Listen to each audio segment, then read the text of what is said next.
Alors, merci beaucoup de m'avoir invité. Inutile de dire que je suis extrêmement déçu d'être dans mon bureau à Strasbourg. J'aurais bien aimé être parmi vous. On a l'impression d'être à nouveau covidisé pour d'autres raisons. Alors, les carticelles au cours du lupus. Donc, c'est bien, vous avez eu une très, très belle introduction sur les cartis, ce qui fait que je vais pouvoir skipper un certain nombre de diapositives que je n'avais pas retirées parce que, comme on était à distance, on ne s'est pas tout à fait coordonné.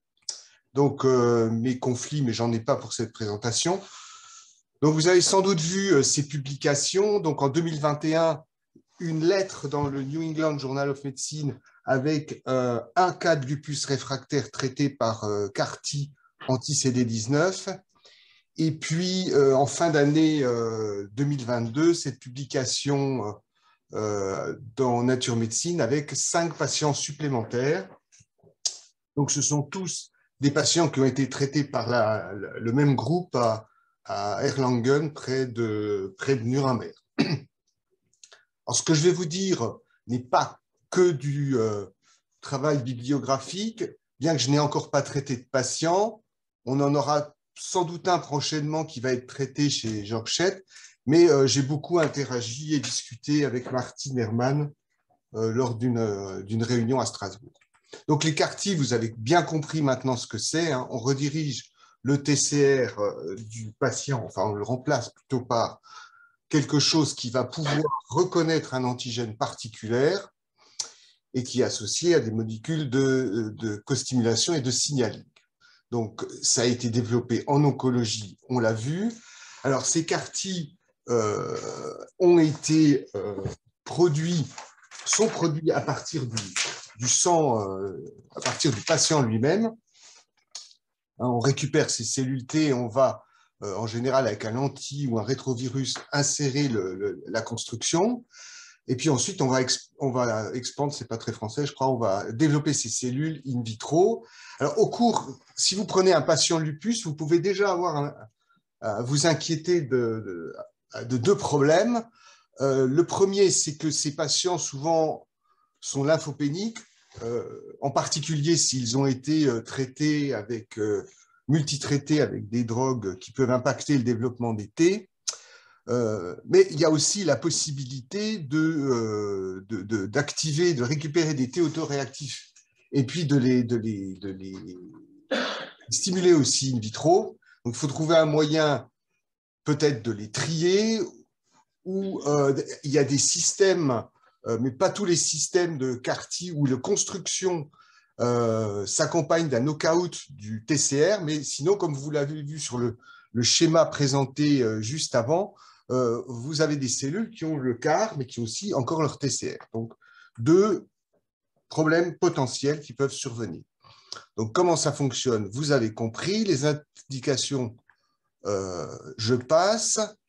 Les complications, donc, il y en a 2 qu'on craint, c'est ce fameux syndrome de relargage cytokinique qu'on prend un peu mieux en charge, comme vous l'a expliqué mon co-orateur, et puis cette atteinte neurologique qui peut quand même être parfois assez inquiétante. Alors, venons-en aux pathologies auto-immunes. Donc, pourquoi utiliser des CAR-T au cours des maladies auto-immunes? Bon, un CAR-T anti-CD19, c'est assez logique de vouloir l'utiliser dans une pathologie qui est clairement auto-anticorps et B-dépendante, comme les dermatoses bulleuses, et c'est en cours d'investigation. Il y a déjà des données dans le pemphigoïde, et puis au cours des cytopénies auto-immunes réfractaires. Dans le lupus, c'est peut-être un petit peu moins clair, on va revenir sur ce sujet. L'idée, c'est aussi d'obtenir une meilleure déplétion tissulaire des cellules autoréactives, notamment qu'avec des monoclonaux. On sait bien, par exemple, qu'avec du rituximab, on ne va pas très bien dépléter les lymphocytes B tissulaires. C'est aussi une seule administration. Les cellules peuvent vivre longtemps dans les tissus. Et puis, donc, ça permet d'obtenir une déplétion aussi qui est maintenue dans le temps. Donc, les problèmes, bon, on vient d'en parler. Alors, si on s'intéresse au lupus, est-ce que forcément S'attaquer aux lymphocytes B est une bonne idée. On va comparer aux études avec des anticorps déplétants. Vous savez tous que le rituximab n'a pas eu beaucoup de succès dans les essais, au moins au cours du lupus, puisque les 2 essais dans le lupus systémique rénal et non rénal étaient négatifs. Néanmoins, des études de registre montrent l'inverse, et ceci probablement parce que les essais du rituximab étaient mal conçus, avec trop de corticoïdes sans doute. Vous avez cependant vu dans la diapo de Christophe tout à l'heure, dans les recos Eulard des traitements du lupus, que le rituximab est présent. Donc, on utilise quand même ce médicament dans certains cas, même si il n'a pas l'AMM. Le laboratoire avait récidivé avec l'ocrelizumab, 2 essais aussi, lupus rénal et non rénal, qui sont aussi arrêtés prématurément en raison notamment de problèmes infectieux.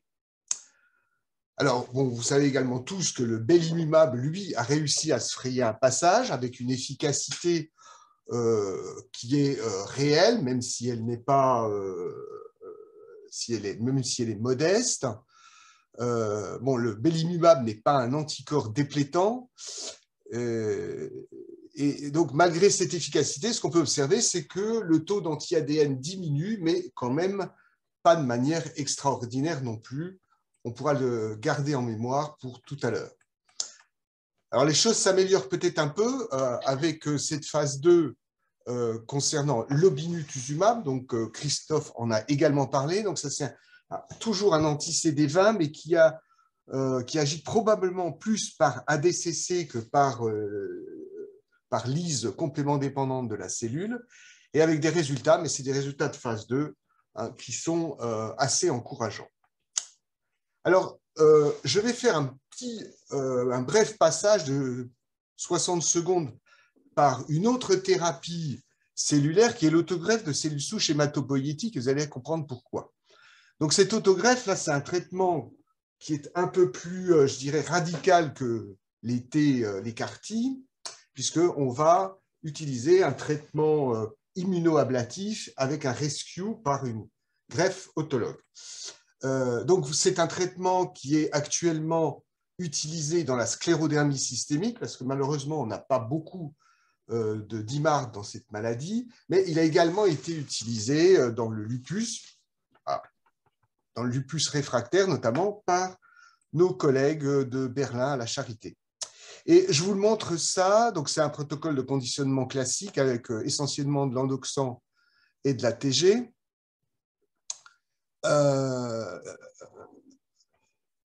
Ils ont traité dans cette publication 7 patients. Donc, il y en a un qui est décédé. Je ne sais pas si vous voyez ma flèche. Hein. Un patient qui est décédé assez vite d'un problème infectieux, mais les autres ont été tous mis en rémission de manière prolongée, sauf un, le 3, qui a rechuté à 18 mois. Et quand on regarde la reconstitution B, si on regarde la partie, la figure B d'abord, donc là, ça représente les lymphocytes B mémoire en blanc, pardon, non en noir et naïf en blanc, qui réapparaissent après le traitement. Donc ça, ce sont des contrôles sains. Vous voyez qu'avant le traitement, on a effectivement une lymphopénie B, hein, c'est assez classique au cours du lupus, et puis on a reconstitution d'un pool lymphocytaire B qui est quasiment à des taux normaux à 12 mois. Mais ce sont essentiellement des B naïfs, et on peut montrer par des techniques d'études de répertoire de type séquencing qu'il y a effectivement un reset immunologique, c'est-à-dire que les biais d'expression des VH disparaissent et on a à nouveau un répertoire de type normal qui apparaît. C'est ce qu'on appelle un reset immunologique. Là, à gauche, dans la partie A, c'est le rapport des B mémoires sur les B naïfs. Donc ça, c'est des sujets normaux. Donc vous voyez que les patients lupiques, ils ont plus de B mémoires. Et après le traitement, ces B mémoires restent en bas. Donc ça correspond à ça. Sauf chez un patient où on voit une réexpansion de ces B mémoires. Et ce patient, c'est justement celui qui rechute. Et on a à peu près la même image en C avec les plasmablastes. Donc là, ce sont des sujets normaux. Ici, c'est 3 patients avec des plasmablastes élevés. Après l'autogreffe, ces plasmablastes restent très bas, sauf chez le patient qui va rechuter. Et puis en D, c'est juste un patient qui a une moelle osseuse qui montre qu'avec cette thérapie, on a une déplétion des plasmocytes à longue vie. On reviendra peut-être là-dessus tout à l'heure.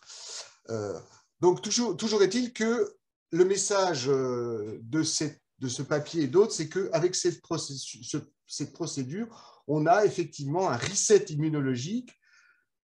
La question se pose, est-ce qu'on a un reset de la tolérance? Et puis, il y a des patients chez lesquels la déplétion ne se fait pas bien et toutes les cellules de mémoire ne sont pas éliminées, et ce sont ces patients qui rechutent. Alors, avec les CAR-T anti-CD19, je reviens au sujet, on observe une très forte déplétion B dans tous les tissus périphériques. Ça, ce sont des plasmocytes qui sont CD19 neg, chose qu'on n'a pas avec le rituximab. Alors, on s'est attaqué au lupus. Bien entendu, on a commencé avec nos traditionnels modèles murins, les NZB, NZW, et puis les MRL. Et là, ça marche assez bien. Premier patient donc traité en 2021, un patient qui avait eu beaucoup de traitements. J'enlève la petite boîte là qui m'empêche de voir ma diapo. Voilà. Donc, vous voyez un patient qui avait été déjà multitraité, qui était actif. Ici, on a les composants de son SLEDAI avec la protéinurie. Donc, il y avait une néphrie, des arthrites, un complément bas, des anti-ADN, et puis également une atteinte cutanée. Et on voit qu'après l'infusion de CAR-T, le SLEDAI va complètement chuter. À 30 jours, il ne reste plus que les anti-ADN. Il faut leur laisser le temps de partir. Et effectivement, ils vont se négativer.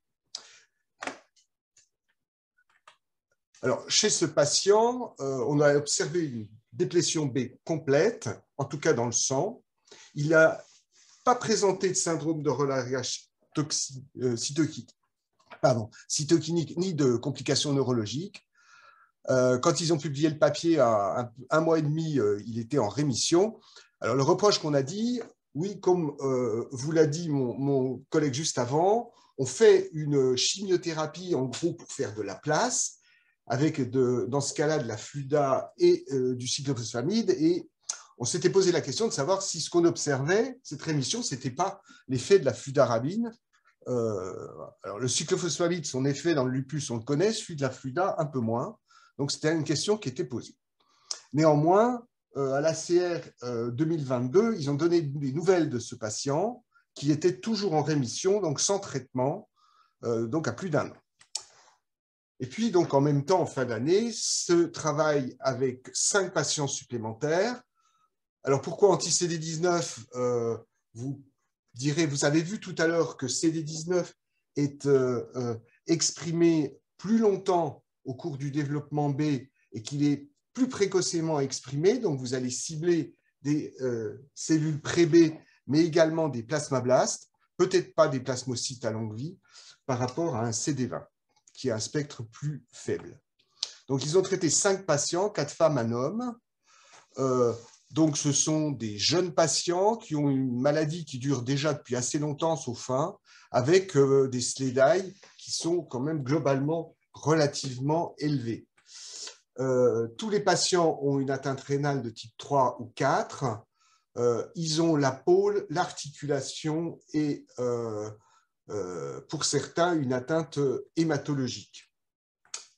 Et ils ont tous été bien traités, ils ont tous eu des bolus de corticoïdes, évidemment de plaquenil, du Celcept, du cyclo pour 3, un du Ritux, tout le monde a eu du belimumab et un qui a eu du tacrolimus, sans doute pour l'atteinte hématologique. Donc, c'est vraiment des gens lourdement traités. Donc, le protocole, eh bien, on vous l'a montré tout à l'heure, c'est finalement une hospitalisation qui est quand même pas très longue. Donc, on va faire notre cytaphérèse.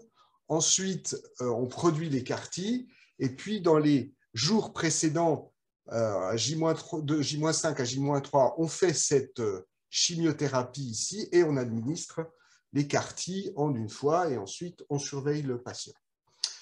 Alors, qu'est-ce que l'on observe? Ici en haut, c'est les CAR-T dans le sang périphérique, donc on peut les repérer par cytométrie. On voit que ces CAR-T vont assez rapidement disparaître du sang périphérique, mais évidemment, ils vont dans les tissus. En revanche, on a une très forte, en bas à gauche, une très forte déplétion B CD19 qui est extrêmement rapide, en 48 heures, et qui perdure. Alors, on observe aussi une baisse des autres lignées sanguines, mais qui est très brève et qui est vraisemblablement secondaire au traitement de conditionnement. Qu'est-ce qui se passe à 3 mois? Eh bien, tout le monde est en rémission. Les SLEDAI sont à quasiment 0. Tous les patients sont en rémission selon les critères Doris et surtout sont en rémission sans traitement. Ils sont bien évidemment en low disease activity state. Donc, on voit que la protéinurie chute, le complément se normalise, les anti-ADN tombent sous les niveaux de significativité. Donc, ça, c'est quand même remarquable parce qu'on n'observe pas ça souvent, notamment, comme je l'ai dit tout à l'heure, avec les anti-CDVA. Puis, on a même un effet sur la fatigue. Sur les taux d'interféron, quand il a été dosé. Alors, le long terme, il y a un patient qui a été suivi 17 mois, ça va de 5 mois à 17 mois. Donc, ce qu'on voit, laissez tomber les machins en haut, je trouve que ce n'est pas très clair. Ce qui est important, c'est le message, c'est que tout le monde, effectivement, a son SLEDAI qui arrive à 0, mais qui va rester à distance du CAR-T. Le complément se normalise, les anti-ADN disparaissent, on l'a vu. Alors, il y a la protéinurie aussi, sauf, alors, ça c'est assez étonnant, il y a un patient qui, à 3 mois, a représenté une protéinurie, donc ils l'ont biopsié, et il n'y avait pas de dépôt, il y avait des lésions glomérulaires minimes, donc ils ont refait une courte corticothérapie, et les choses sont rentrées dans l'ordre. Ils n'ont pas d'explication. Est-ce que c'est un effet cytokinique? Bon, voilà. Ils ne savent pas trop ce qui s'est passé, mais toujours est-il qu'à distance, le patient va bien. C'est le patient numéro 4 avec 7 mois de recul. Et il n'y a pas de rechute, et pourtant, on voit les B qui réapparaissent. Le délai de reconstitution est d'environ 110 jours, mais avec des variabilités qui sont assez surprenantes d'ailleurs. Par exemple, on a le patient qui est en violet ici, qui a pratiquement reconstitué son pool de B à 1 mois et demi. Si on regarde ce que c'est que ces B, en fait, eh ben, c'est comme dans l'autogreffe tout à l'heure, c'est un répertoire de B naïf. Il n'y a pas de reconstitution de B mémoire, encore moins d'activé, ni de plasmablast. Alors, dans le papier, il ne présente pas d'études de répertoire VH. Il nous montre l'utilisation des chaînes lourdes avant et après traitement. Et bon, évidemment, on voit qu'au départ, on a surtout des IgG et des IgA, et après, des IgM. Bon, c'est pas surprenant. Mais ils ont fait l'étude, ils vont le publier ailleurs, je pense, l'étude de répertoire. Et il y a, un peu comme après l'autogreffe, une normalisation du répertoire VDJ. Donc, on a aussi ce phénomène de reset immuno, et ce n'est pas forcément surprenant, sachant que le CD19, bon, si Patrick est là, il me corrigera peut-être, mais il est exprimé dès le stade pré-B chez nous. Ce qui est aussi très intéressant, c'est que le traitement n'induit pas d'hypogamma significative et ne fait pas non plus, il fait un petit peu baisser, mais pas de manière très, très, très importante, les anticorps de type vaccinaux. La tolérance, elle a été plus que bonne. Il n'y a pas eu de syndrome sévère de relargage de cytokine. Il y a un patient qui s'est un petit peu énervé, là, le patient 3, mais bon, il a eu de la dexaméthasone et une perfusion de tocilizumab, et les choses sont rentrées dans l'ordre. Oui, le violet ici, à un moment, il chute un peu sa tension, mais finalement, 10-4, voilà, ça n'a pas été plus qu'inquiétant. Donc, pas de syndrome de relargage de cytokine. Tout le monde est sorti après une dizaine de jours de suivi. Donc, moi, je trouve que ce sont des résultats qui sont extrêmement intéressants. Alors, qu'est-ce que l'on peut dire en conclusion? Que la génération de CAR-T dans le lupus est possible. Donc, ils ont réussi à le faire malgré les lymphopénies et malgré les traitements cytotoxiques auparavant, qu'elle est bien tolérée. À la fois au moment de l'injection, on pouvait craindre ces fameuses cellules T autoréactives, ça ne se produit pas. Puis à distance, ils induisent une forte déplétion B avec une sérocorrection anti-ADN, disparition des B mémoires, des plasmablastes, avec un effet qui est supérieur aux anticorps déplétants, sans doute par diffusion et persistance, surtout dans les tissus. Donc pas d'hypo-IgG, pas de déplétion des anticorps vaccinaux, ce qui laisse penser que les plasmocytes à longue vie, notamment médulaires, sont épargnés, ce qui n'est pas surprenant puisqu'ils sont CD19 neg. Pas de poussée malgré une reconstitution du compartiment lymphocytaire B, donc phénomène de reset immunologique. Les limites qu'on peut trouver, évidemment, c'est qu'il y a 5 patients, c'était tous des caucasiens. Vous allez voir pourquoi je dis ça. Est-ce qu'on peut étendre ça à d'autres maladies auto-immunes, même anticorps dépendants? Alors, je fais un petit crochet pour vous rappeler, si vous ne le savez pas, vous pouvez lire cette revue là, qui est très bien, que ça n'est pas toujours les mêmes sous-populations B qui produisent des auto-anticorps. Les anti-ADN au cours du lupus, c'est probablement essentiellement des plasmablastes récemment activés et différenciés, et ceux-là, ils sont CD19+. En revanche, les anticorps anti-RNA binding protein, comme les anti-SM par exemple, eux sont plutôt produits par des plasmocytes à longue vie, et là, le traitement risquerait de moins bien fonctionner. Donc, chez un sujet, par exemple, de race noire avec une néphrite et des taux d'anti-SM élevés, peut-être qu'on aurait une efficacité moindre. Et puis, le rôle du traitement de conditionnement, je pense que là, on peut l'oublier on peut en discuter, mais vu la distance du traitement, et on n'a pas, évidemment, de données encore à long terme.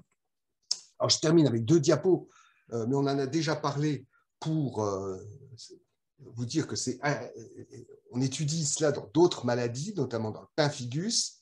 Et dans ce pemphigus, il y a, je crois que mon prédécesseur n'a pas parlé, il a parlé d'autres applications de CAR. Il y a un autre système qui est quand même aussi assez intelligent. Cette fois-ci, c'est un CAR pour auto-antibody. Là, le T, il ne va plus exprimer un anticorps qui reconnaît l'antigène, mais il va carrément exprimer l'auto-antigène. Et on va à ce moment-là aller taper les lymphocytes B qui sont autoréactifs, qui ont l'auto-anticorps. Donc, c'est un traitement encore plus spécifique. Évidemment, il faut une pathologie qui soit mono-antigénique pour faire ça. Donc, je crois que j'ai terminé. Voilà. Et je vous remercie de votre attention. Et cette diapo, un petit clin d'œil pour vous montrer qu'on porte le réseau très haut à Strasbourg. Merci.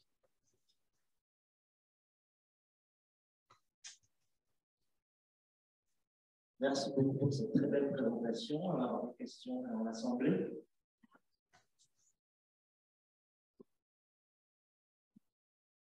Merci beaucoup, Thierry. Tu as soulevé le problème de l'absence et réduction du titre des anticorps antivaccinaux, sur un vaccin, en plusieurs virus et même une bactérie. Et dans le papier, il est dit que les anticorps dirigés contre les glycoprotéines baissent. Tu nous as montré le schéma dans lequel ce serait plutôt des plasmocytes à longue vie qui produisent ce type d'anticorps. Est-ce que tu peux peut-être commenter cette discrépance? Je ne suis pas sûr d'avoir entendu tout. C'est Carlo qui parle? Oui. Salut. Mais j'entends pas bien les questions de la salle, oui. Ouais, pas à côté de la zone dense.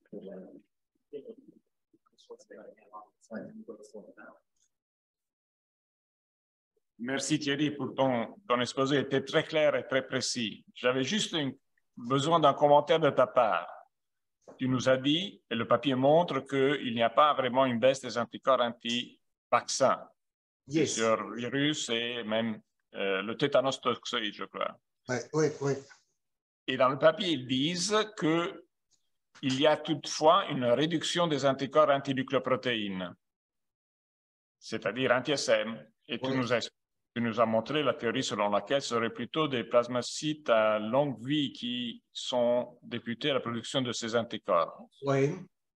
Est-ce que tu peux commenter la discrépance entre anticorps dirigés contre les virus et les vaccins et ceux qui sont dirigés contre les nucléoprotéines?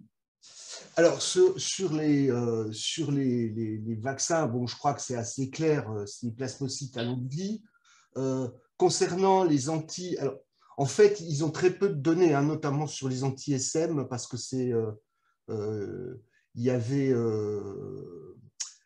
alors, je me souviens plus ce qu'on avait dit sur ce sujet-là, mais c'était... il n'y avait pas de résultats quantitatifs dessus, dans mon souvenir, et je crois qu'il n'y a qu'un seul malade qui en a, hein, donc ils n'ont pas pu conclure là-dessus. Non, c'est moi qui me pose cette question, mais peut-être que c'est